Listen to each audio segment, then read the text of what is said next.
we're going to continue to use our properties of powers, but now in cases that involve rational exponents. And remember, rational, just the fancy word for fractions. So when there's fraction exponents, let's go ahead and use those properties today. So for example, let's say we had x to the 1/2 power times x to the 3/4 power. And if we think back to our properties of powers day, we have multiplication here, and both things have the same base. So if we're multiplying two things with the same base, we add the exponents. So we need to add these two together. All right, so we're going to keep the base how it is, but now we need to add 1/2 plus 3/4, and that's going to be my new exponent. All right, and just like in the past, if it was x to the 2 times x to the 3, it'd become x to the 5 because we add those exponents. But today, we need to work with those fractions. We need to actually add those together. So we're adding 1/2 and 3/4, and I'm pulling this off to the side just so we have a little bit of room to work. And if we only look at this right-hand side, we need to add two fractions. And when you're adding two fractions, you need common denominator. Looking at these, a 2 and a 4, the common denominator would be a 4. The right one already has a 4, so we'll leave it alone. The left one, we went from a 2 to a 4 by multiplying by 2, but what we do to the bottom, we also have to do to the top. So now the top is a 2. And adding those together comes out to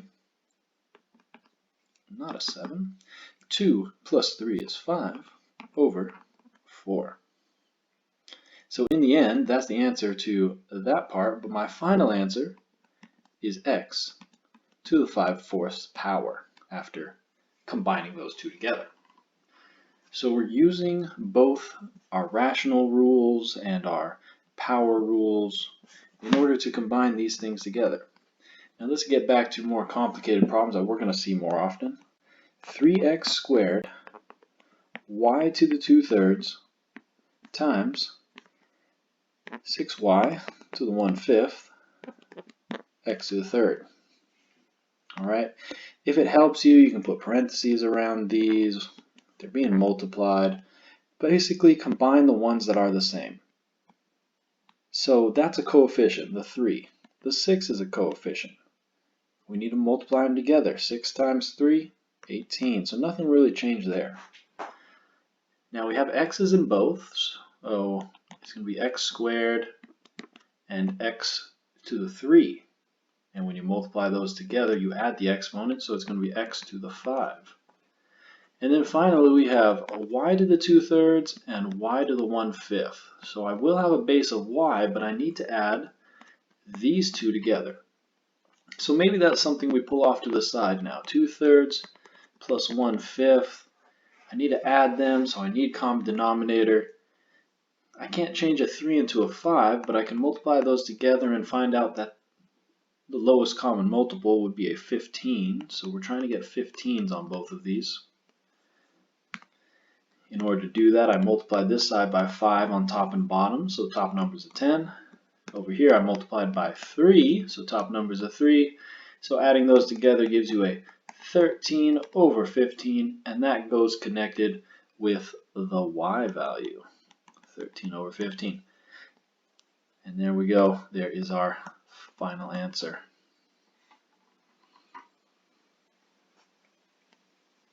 All right, things can get a little bit more complicated, but not too much, okay?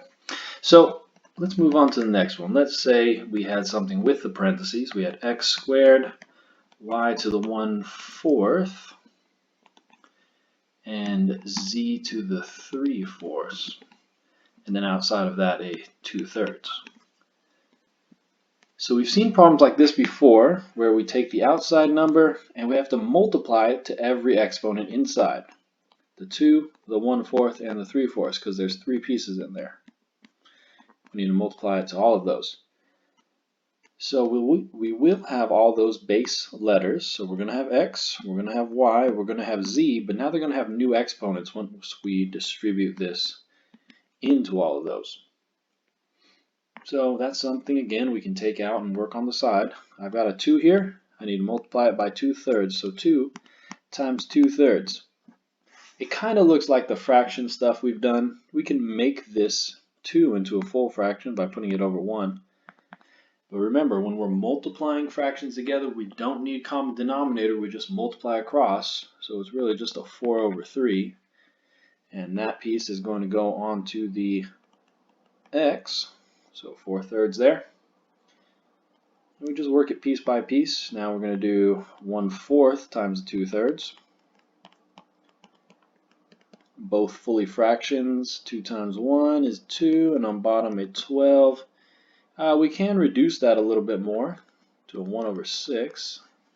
And that's going to go on the y.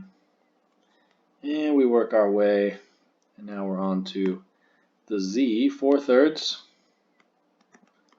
times the outside number 2/3 equals. Now notice this, a little shortcut for you. If you have a number on top and bottom that's the same, only if you're multiplying. So this is only if you're multiplying. If you're adding, it doesn't work. But for multiplying, if you have a 3 on top and 3 on bottom, you can just cancel those.